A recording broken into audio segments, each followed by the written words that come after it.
नमस्कार दोस्तों, कैसे हैं आप। कल हमने क्या पढ़ा था? कल हमने पढ़ा था प्रकाश का विवर्तन। यानी हम लोगों ने कल क्या पढ़ा था? प्रकाश का विवर्तन। ऑफ कोर्स मैंने भी पढ़ा था आपके साथ में। हमने बताया था कि कल हम लोग क्या पढ़ने वाले हैं। हमने बताया था कि कल हम लोग पढ़ने वाले हैं प्रकाश का प्रकीर्णन, स्कैटरिंग ऑफ लाइट। क्या पढ़ने वाले हैं? Scattering of light. क्या होता है प्रकाश का प्रकीर्णन? समझिए, प्रकाश का प्रकीर्णन को अगर हम सिंपल और सरल शब्दों में बोले तो प्रकाश का प्रकीर्णन का मतलब होता है वायु में उपस्थित धूल कण के कारण, वायु में उपस्थित धूल कण के कारण प्रकाश का बिखर जाना प्रकाश का प्रकीर्णन कहलाता है। ठीक है, पता करते हैं क्या है इसका मतलब। देखिए, कौन सा कलम यूज करूं मैं? ये तो काला में लिखा है ना, ब्लू करता हूं मैं। आज ब्लू करेंगे। ये लीजिए, करते हैं इसका प्रयोग। देखिए, ये हमारे सूर्य देवता हैं। क्या हमारे सूर्य देवता है? ठीक है। अब देखिए, नीचे में ये पृथ्वी का तल है। पृथ्वी का क्या तल? आपको पता है पृथ्वी गोल है, चपटी है। ठीक है, तो ये पृथ्वी का क्या है? ऊपर वाला हिस्सा तल है। यहाँ पर आप खड़े हैं, यहाँ पर आप खड़ी हैं। ठीक है, आप दोनों यहाँ पे खड़े और खड़ी हैं। ठीक है, अब देखिए सूर्य का प्रकाश यहाँ से पड़ रहा है। यहाँ से क्या हो रहा है? जमीन पे क्या आ रहा है? सूर्य का प्रकाश आ रहा है। सूर्य का क्या आ रहा है? प्रकाश आ रहा है। सूर्य का क्या आ रहा है? प्रकाश आ रहा है। ये क्या है? ये पृथ्वी पे, इस पृथ्वी पे क्या आ रहा है? इसको अर्थ बोलते हैं, तो अर्थ लिख दीजिए। इस पृथ्वी पर सूर्य का प्रकाश आ रहा है, आपके पास आ रहा है सूर्य का प्रकाश। अब यहाँ बीच में क्या है? इस बीच में क्या है ना? इस बीच में क्या है? ठीक है, इस बीच में है वायुमंडल। इस बीच में क्या है? वायुमंडल, जिसमें हम लोग सांस लेते हैं। इसके बीच में वायुमंडल। जब सूर्य का प्रकाश गुजर रहा है तो इस वायुमंडल में उपस्थित धूल कण के कारण, इस वायुमंडल में उपस्थित किसके कारण? धूल कण के कारण। लीजिए, धूल कण को भी इंडिकेट करिए, क्योंकि वायुमंडल है तो इसमें धूल कण होगा ना। ये धूल कण है। ये क्या है? धूल कण है। ये धूल कण है। अब प्रकाश जब यहां से आ रहा है पृथ्वी पर, वायुमंडल पर आ रहा है, तो वायु में उपस्थित धूल कण के कारण प्रकाश का बिखर जाना, प्रकाश का फैल जाना। प्रकाश सीधा आता है यहाँ पर, लेकिन प्रकाश क्या हो गया? फैल जाना। प्रकाश का प्रकीर्णन कहलाता है। प्रकाश का क्या कहलाता है? प्रकीर्णन कहलाता है।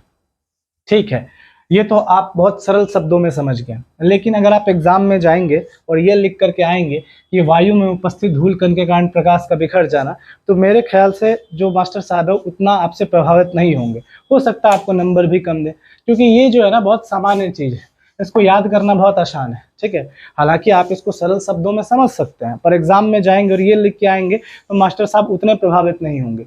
आपको सर को प्रभावित करने के लिए कुछ स्पेशल बात लिखना पड़ेगा।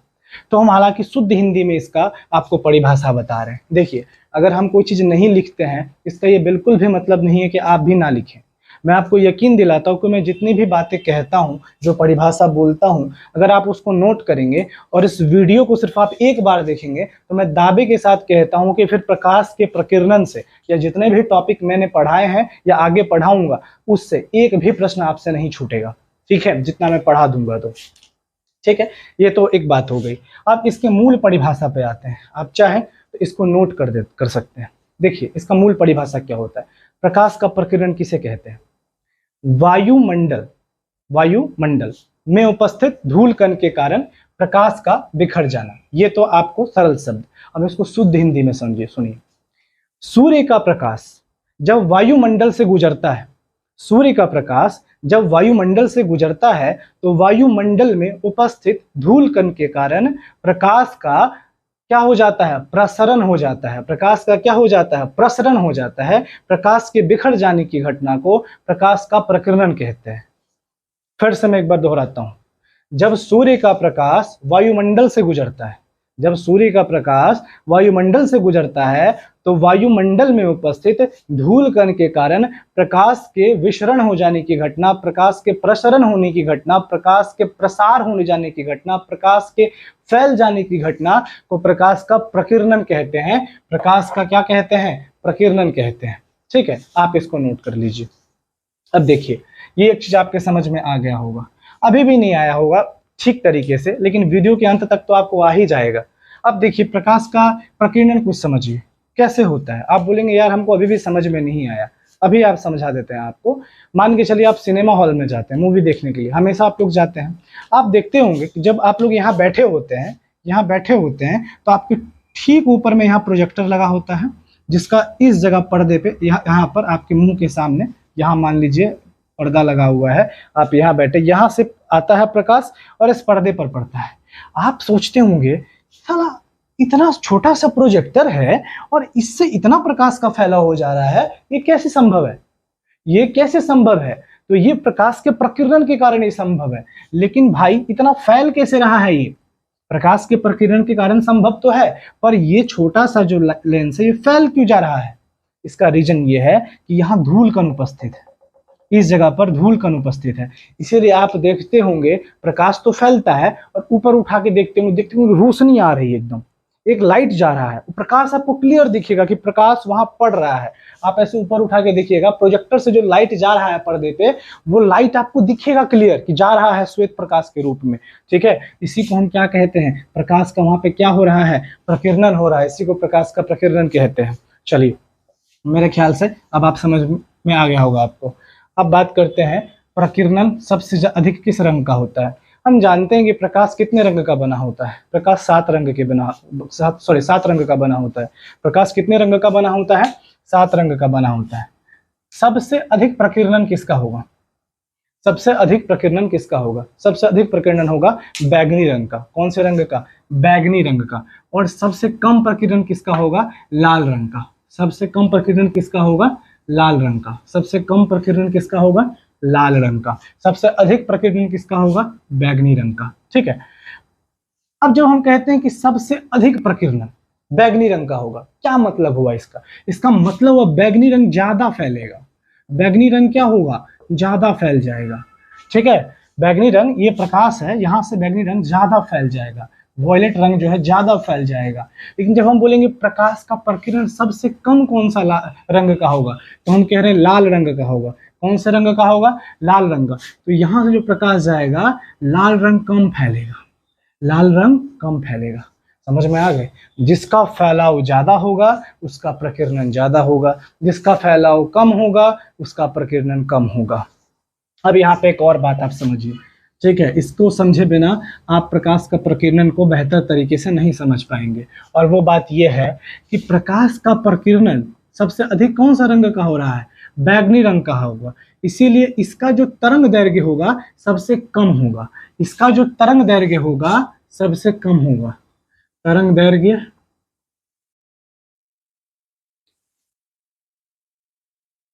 सबसे कम इसका होगा, बैगनी रंग का होगा। ठीक है, और सबसे ज्यादा तरंग दैर्घ्य किसका होगा? लाल रंग का होगा। सबसे ज्यादा, सबसे ज्यादा लाल, रेड, वॉयलेट। ठीक है, सबसे ज्यादा किसका होगा? सबसे ज्यादा तरंग दैर्घ्य किसका होगा? लाल रंग का होगा। और सबसे कम तरंग दैर्घ्य किसका होगा? सबसे कम तरंग दैर्घ्य किसका होगा? बैगनी रंग का होगा। ठीक है, सबसे कम किसका होगा? बैगनी रंग का होगा। हमको पता है आपको तरंग दैर्घ्य ही समझ में नहीं आ रहा होगा, तो फिर हमारे लिखने का क्या मतलब है? और जब तक लिखेंगे नहीं तब तक उसका परिभाषा आपको बताएंगे कैसे? तो समझिए तरंग दैर्घ्य क्या होता है। ठीक है, तरंग दैर्घ्य का शुद्ध हिंदी में सुनिए क्या होता है। दो उत्तरोत्तर श्रृंग और गर्त के बीच की दूरी को तरंग दैर्घ्य या वेव लेंथ कहते हैं। दो उत्तरोत्तर श्रृंग और गर्त के बीच की दूरी को क्या कहते हैं? तरंग दैर्घ्य कहते हैं।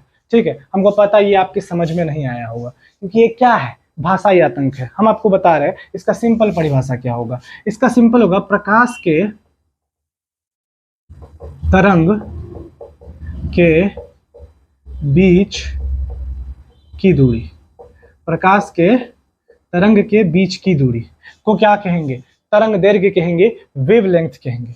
हमको पता है, अभी भी समझ में नहीं आया होगा आपको, पर ये सिंपल शब्द समझिए। प्रकाश के तरंग के बीच की दूरी को क्या कहेंगे? तरंग दैर्घ्य कहेंगे। अब प्रकाश का अब तरंग दैर्घ्य हम बनाते हैं। तरंग कैसे होता है? तरंग दैर्घ्य बनाते रुकिए।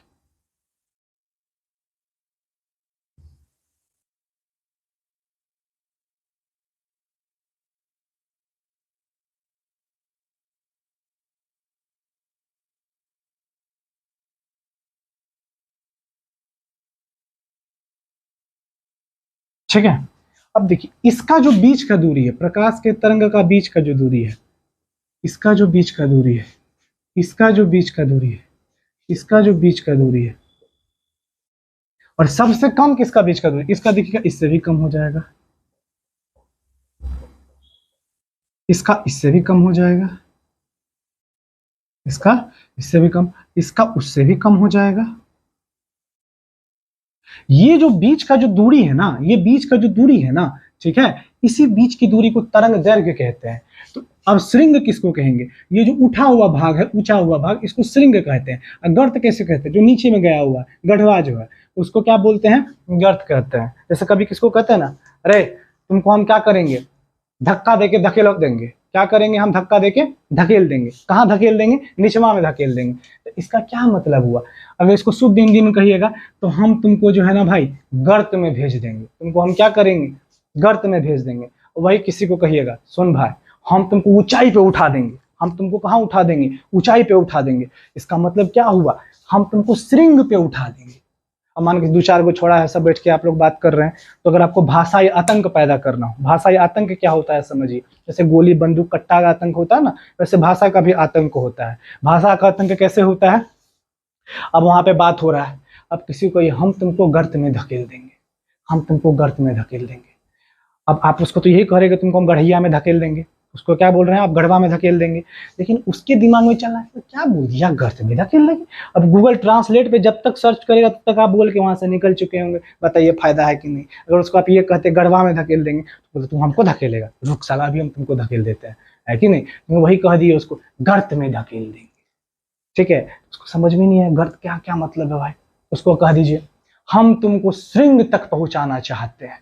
हम भी सोचेगा श्रृंग क्या होता है, वही कहिएगा हम ऊंचाई पे पहुंचाना चाहते हैं, बोलेगा अच्छा हमको ऊंचाई पे पहुंचाएगा, पहले खुद तो ऊंचाई पे पहुंच जा, हमको पहुंचाता है। तो मान के चलिए आप समझ में आ गया। तो दो उत्तरोत्तर श्रृंग और गर्त के बीच की दूरी को तरंग दैर्घ्य वेवलेंथ कहते हैं, ठीक है। इसका बीच की दूरी को, प्रकाश के तरंग के बीच की दूरी को, अब देखिए इसका चूंकि दूरी ज्यादा है तो ये ज्यादा, ये कम प्रकीर्णित होगा, ये कम फैलेगा, इसीलिए लाल रंग सबसे कम फैलेगा। सबसे ज्यादा तरंग दैर्घ्य किसका होगा, लाल रंग का होगा, ध्यान में रखिएगा। सबसे ज्यादा तरंग दैर्घ्य दूरी, ये जो बीच का दूरी है, देखिए सबसे ज्यादा बीच का दूरी इसी का है, तो वो लाल रंग होगा। इसका बीच का दूरी सबसे ज्यादा होगा, और सबसे कम किसका होगा, सबसे कम होगा बैगनी रंग का। सबसे कम किसका होगा, बैगनी रंग का। इसका तरंग दैर्घ्य सबसे कम होगा, ठीक है, इसका तरंग दैर्घ्य सबसे कम होगा। जिसका तरंग दैर्घ्य सबसे कम होगा वो ज्यादा फैलेगा, जिसका तरंग दैर्घ्य सबसे कम होगा वो क्या होगा, ज्यादा फैलेगा, वो सबसे ज्यादा प्रकीर्णित होगा, ठीक है। इसीलिए बैगनी का प्रकीर्णन, बैगनी का फैलाव ज्यादा होगा। और जो जिसका तरंग दैर्घ्य सबसे ज्यादा होगा यानी लाल रंग का, उसका प्रकीर्णन सबसे कम होगा, उसका स्कैटरिंग जो है सबसे कम होगा लाल रंग का। अब आपको समझ में आया, अब आपको समझ में आया कि नहीं आया प्रकाश का प्रकरण। हम थक जाते हैं समझाते समझाते, थोड़ा समझ में आ जाना चाहिए आपको, इतना मेहनत कर रहे हैं तो, ठीक है। नहीं आया तो कोई बात नहीं, फिर से प्रयास करेंगे ना, क्या हो गया, ठीक है। जो योद्धा होते हैं वो कभी नहीं हारते हैं, ठीक है। जो योद्धा होते हैं वो कभी हारते नहीं हैं, ठीक है। या तो वो जीतते हैं या तो वो सीखते हैं, वो हारते नहीं है कभी भी, ठीक है। तो आप तो योद्धा हैं ही ना, आप क्या है, योद्धा हैं, आप चैंपियन हैं, ये ध्यान में रखिएगा। अब देखिए यहाँ पे हमने आपको तरंग दैर्घ्य समझा दिया, प्रकाश का प्रकीर्णन समझा दिया। अब कुछ उदाहरण समझ लीजिए। आसमान का नीला दिखाई देना, आसमान का नीला दिखाई देना। आसमान क्यों नीला दिखाई देता है, इसलिए क्योंकि प्रकाश का क्या होता है, वहां प्रकीर्णन होता है। प्रकाश का क्या प्रकीर्णन होता है। अब आप बोलिएगा हम नहीं मानेंगे भाई ये बात, कहा है हम मानेंगे, तो ठीक है अभी हम आपको दिखाते हैं। मान लीजिए ये सूर्य है, सूर्य से प्रकाश निकल रहा है। अब आपको पता है प्रकाश कितने रंगों का होता है, 7 रंग का होता है। प्रकाश कितने रंग का होता है, प्रकाश कितने रंग का होता है, 7 रंग का होता है, ठीक है। अब आसमान का नीला दिखाई देना है ना। अब बताइए सबसे ज्यादा प्रकीर्णन कौन से रंग का होता है, सबसे ज्यादा जो प्रकीर्णन होता है वो कौन से रंग का होता है,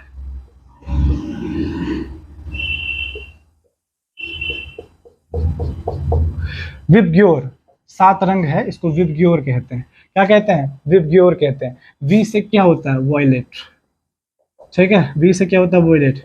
ई से होता है इंडिगो, बी से होता है ब्लू, जी से होता है ग्रीन, वाई से होता है येलो, ओ से होता है ऑरेंज और आर से होता है रेड। वॉयलेट को क्या बोलते हैं? बैगनी बोलते हैं। इंडिगो को क्या बोलते हैं? जामुनी या आसमानी कलर कहते हैं। ब्लू नीला, ठीक है। ग्रीन, ग्रीन मतलब हरा। येलो मतलब पीला। ऑरेंज मतलब नारंगी कलर। और लाल का मतलब रेड होता है। ये तो आपको पता ही है। अब सबसे ज्यादा प्रकीर्णन किसका होता है? वॉयलेट का होता है। इसके बाद देखिए, ये जो है ना नीचे से, ये जो नीचे से जा रहा है, ये दिखा रहा है कि सबसे ज्यादा तरंग दैर्घ्य किसका होगा। सबसे ज्यादा रेड का होगा, फिर ऑरेंज का होगा, फिर येलो का होगा, फिर ग्रीन का होगा। तो ये सबसे ज्यादा किसका हो गया तरंग दैर्घ्य? रेड का। फिर कम होता जाएगा धीरे धीरे करके, फिर कम होता जाएगा। तरंग दैर्घ्य क्या होता जाएगा? कम होता जाएगा। डिक्रीजिंग ऑर्डर में है, डिक्रीजिंग ऑर्डर में है। तो वॉयलेट का जो है तरंग दैर्घ्य क्या हो जाएगा? सबसे कम हो जाएगा। तो इसका प्रकीर्णन क्या होगा? सबसे ज्यादा हो जाएगा। इसका प्रकीर्णन क्या हो जाएगा? सबसे ज्यादा हो जाएगा। उसके बाद किसका प्रकीर्णन सबसे ज्यादा हुआ? आसमानी कलर का, इंडिगो का। इसीलिए इसको इंडिगो बोलिए, ब्लू बोलिए, बात एक ही है। तो वॉयलेट के बाद जो सबसे ज्यादा प्रकीर्णन होता है वो किसका होता है? बारिश हो रही है, तो किसका सबसे ज्यादा प्रकीर्णन होता है? वो होता है इंडिगो और ब्लू का।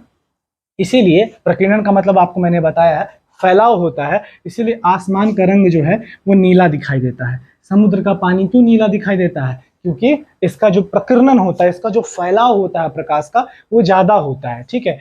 अब देखिए, लाल तो सीधा पहुंच जाता है, उसको कोई दिक्कत नहीं होता है, वो उसका तरंग दैर्घ्य वेवलेंथ ज्यादा है। पर अगर वही बात किया जाए हम वॉयलेट का या ब्लू का या इंडिगो का, इसका वेवलेंथ चूंकि कम है, इसीलिए जैसे ही धूल कण से टकराता है, धूल कण को कोलाइड कण भी कहते हैं, कोलाइड भी कहते हैं। जब वो धूल कण से टकराता है ना, तो उसका प्रसरण हो जाता है, विस्तृत हो जाता है वो।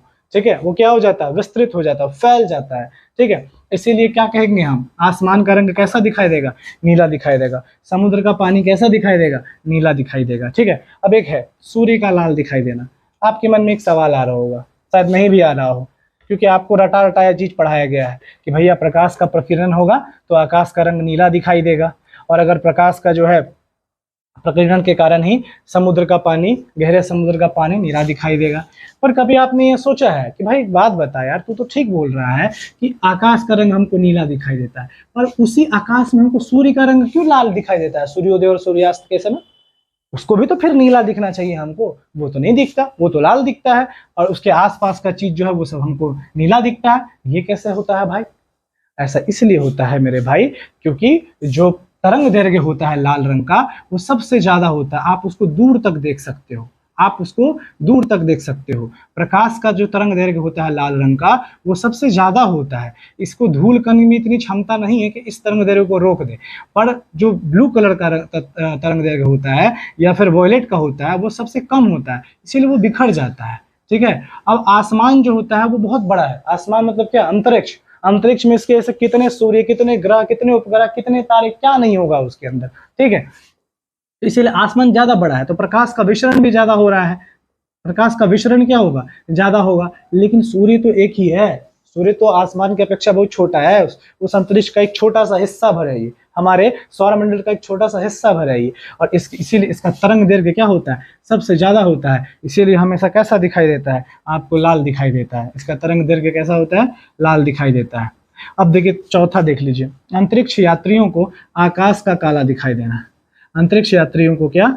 आकाश का काला दिखाई देना।